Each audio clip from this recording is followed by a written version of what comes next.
Welcome, fishy fiction fanatics, to the collision of titans.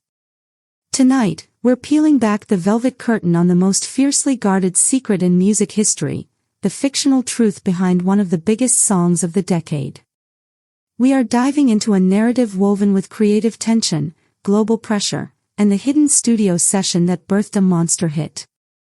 This is the very long, killer story of how Taylor Swift wrote Karma about BTS, the studio session no one saw.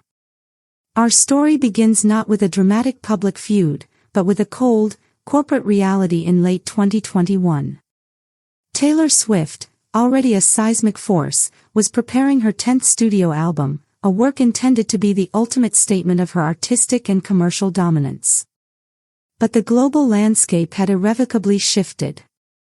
The only cultural entity that rivaled her reach, her loyalty, and her sheer economic power was BTS. The media, the industry, and the fan bases operated in a state of subtle, unspoken competition. There were no public feuds, just two unstoppable forces occupying the same peak. The initial fictional conflict arose not from Taylor's personal feelings, but from her business team. Her powerful, calculating management, let's call them the architects, were obsessed with metrics.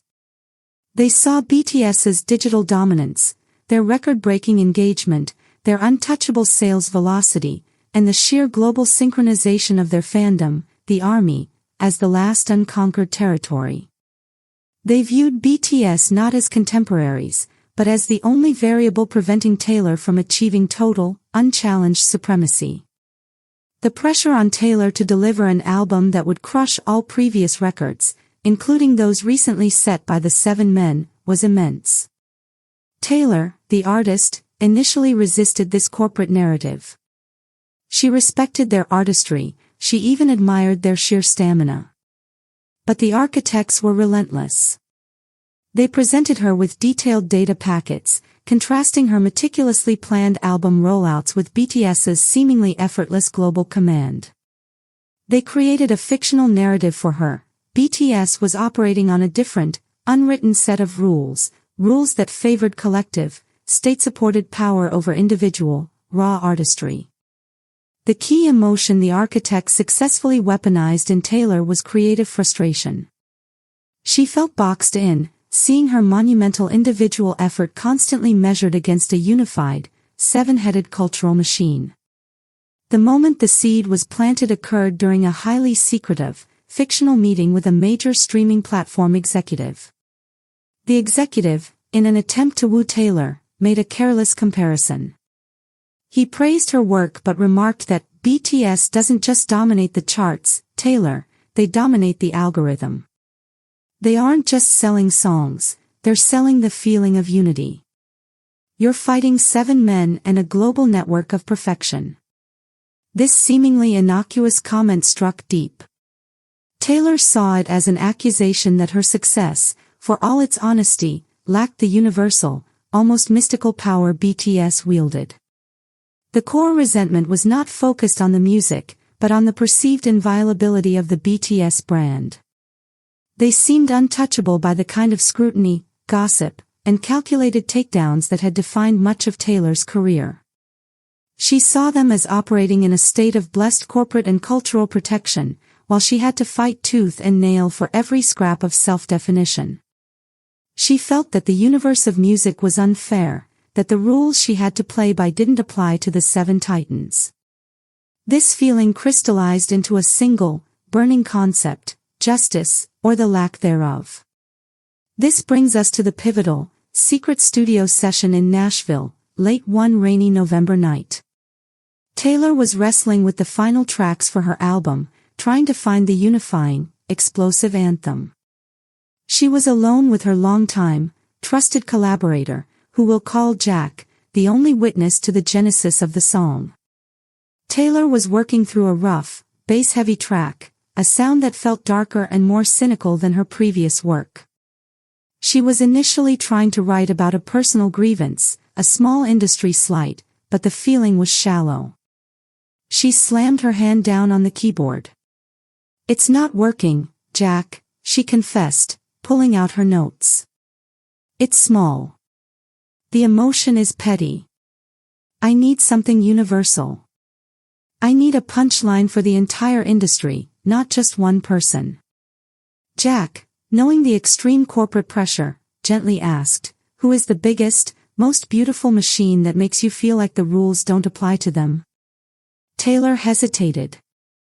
She paced the room, running her hand through her hair, her eyes catching the reflection of the studio monitor. It's them, she finally admitted, the name unspoken but understood. They are the flawless aesthetic, the untouchable seven. They are the beautiful irony. They exist in a state of grace that I've had to claw my way out of. I'm fighting ghosts. I'm fighting the concept of us versus me. The idea hit her with an electric jolt. If she couldn't fight the perfection, she would write about the certainty that nothing is perfect forever. She would write about the universal cosmic truth that everything, even flawless global synchronization, must eventually face its own reckoning. She wasn't wishing them ill, she was asserting a universal truth about the imbalance she perceived. The pen moved across the page with furious speed. The initial, rough version of the lyrics were far more direct. Phrases like, 7 kings on a digital throne, waiting for the wind to blow them home, and, you're selling unity, I'm selling the scars, were scrawled onto the margins. Jack, the shrewd collaborator, quickly recognized the brilliance and the danger. He guided her away from direct references, pushing the lyrics toward metaphors and universal concepts, hiding the target in plain sight. The core line, the explosive heart of the song, formed around the idea of cosmic balance. The name came instantly, karma. It wasn't about revenge, it was about the inevitable, the cosmic scorekeeping that she felt was long overdue in an industry that had become too clean, too controlled, and too algorithmically perfect. The process of writing the pre-chorus and the bridge was a pure, channeling of that specific creative tension fueled by the perceived rivalry. When she wrote the line, I keep my side of the street clean, you wouldn't know what I mean, she was thinking directly of the immaculate, hyper-controlled public image of BTS, an image she felt was maintained at the expense of genuine vulnerability, the vulnerability she was constantly forced to expose. She felt they didn't understand the messy, public, painful process of artistic self-flagellation she had endured. The phrase, Spider Boy, King of Thieves, yeah, was a direct, cynical reference to the untouchable, golden magne, Jungkook, the member whose sheer talent and global appeal seemed unfairly effortless, dominating every metric without ever suffering a public misstep that she, Taylor, was so often penalized for. The King of Thieves wasn't about stealing music, it was about the perceived theft of the last territory of creative dominance.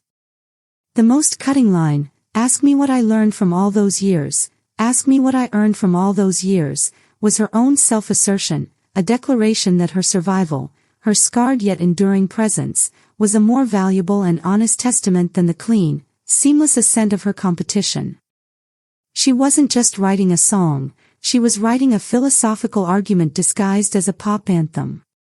The entire studio session was less than 6 hours, but it was the most intense creative period of the album.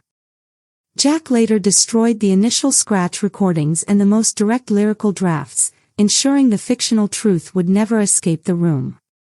The target was neutralized by being transformed into a metaphor.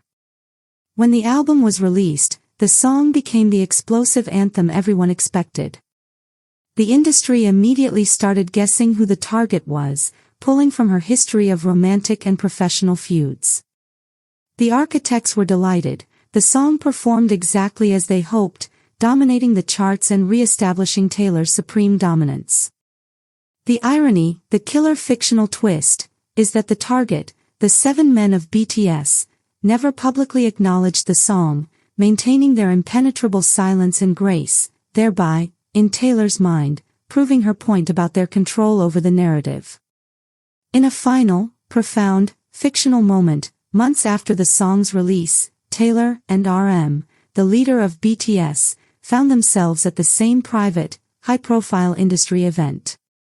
They didn't speak about the song, the rivalry, or the metrics. RM, famous for his intellectual depth, simply approached her and spoke of his admiration for her endurance. "Your strength, Taylor SSI, is that you allow the world to see the messy truth of the struggle," he said quietly. "That is the hardest path." In that exchange, Taylor realized the deeper truth. Her frustration was misplaced. BTS's perfection wasn't born of external protection, it was born of a collective, deliberate internal sacrifice to maintain that image, a sacrifice that was perhaps even harder than her own battle. The karma she wrote about was not something she wished upon them, but the inevitable pressure their own impossible perfection would eventually exert upon them. The true meaning of the song shifted for her in that moment, transforming from a weapon of rivalry into an uncomfortable, universal observation about the cost of maintaining any impossible ideal in the public eye. The secret studio session remained exactly that, a secret. The real target was erased, replaced by metaphor, allowing the song to become a global anthem about general reckoning. But here, in the realm of fishy fiction, we know that the song that solidified Taylor Swift's dominance was written with 7 specific names in mind, born from the creative tension of fighting the world's most powerful, beautifully synchronized machine. And that, fanatics, is the kind of killer truth that defines our channel.